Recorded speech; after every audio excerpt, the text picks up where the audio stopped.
आप लोग भी फ्यूचर में होने वाले वॉर्स को खुद प्रिडिक्ट कर सकते हो, जैसे रशिया यूक्रेन वॉर और इजराइल पैलेस्टाइन वॉर ऑलरेडी 2-3 साल पहले प्रिडिक्टेड था। इसमें पहले हमें समझना पड़ेगा टू बकेट थ्योरी के बारे में। वर्ल्ड वॉर 2 के बाद अमेरिका को रियलाइज हुआ कि अगर उनको सुपर पावर हेजेमनी बनाए रखनी है तो उनके पास सिर्फ और सिर्फ दो ही तरीके हैं। पहला तरीका खुद को स्ट्रॉन्ग करते रहो, और दूसरा तरीका जो दूसरी रीजनल पावर्स है जैसे रशिया, इंडिया, चाइना, अफ्रीका, उनको एक आर्टिफिशियली क्रिएटेड वॉर में बिजी रखो। अमेरिका खुद उनके रीजन में जाके वॉर तो कर नहीं सकता, पर उसका डॉलर और वेपन तो जा सकता है। तो पहले ये ढूंढो कि इन कंट्रीज का कोई नेचुरल एनिमी है, अगर है तो ठीक है, अगर नहीं है तो आर्टिफिशियली क्रिएट करो पार्टीशन से, और ऐसा नैरेटिव सेट करो कि देख तेरा पड़ोसी तेरी जमीन पे इलीगली ऑक्यूपाइड करके बैठा हुआ है।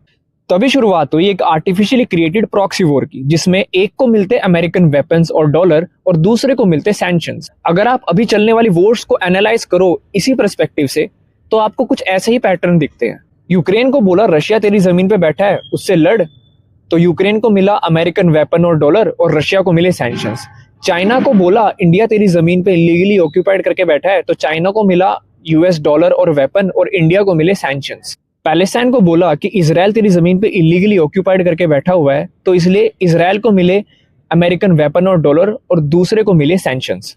पाकिस्तान को बोला कि इंडिया तेरी जमीन पे इलीगली ऑक्यूपाइड करके बैठा हुआ है द रीजन ऑफ पीओके, इसलिए पाकिस्तान को मिले अमेरिकन वेपन और डॉलर और इंडिया को मिले बहुत सारे सैंक्शंस। और यही सेम सिनेरियो चलता है अफ्रीका में और अफगानिस्तान और पाकिस्तान वाली वॉर। और इन सभी वॉर और कॉन्फ्लिक्ट को कंटिन्यूटी में होना था, क्योंकि इसकी वजह से डॉलर को बहुत फायदा मिलता, क्योंकि हर एक तरह की इकोनॉमिक अनसर्टेनिटीज में कंट्रीज सेविंग्स की तरफ भागती हैं, और एंडलेस प्रिंटिंग मशीन होने की वजह से डॉलर में सेव करना कंट्रीज को ज्यादा कन्वीनियंट लगता है। भी वो एंडलेस प्रिंटिंग मशीन बंद हो रही है और जो आर्टिफिशियली क्रिएटेड वॉर हॉटस्पॉट्स हैं वो दोबारा से डी डॉलराइज हो रहे हैं, मतलब आखिरी बार दोबारा से कॉन्फ्लिक्ट में आ रहे हैं।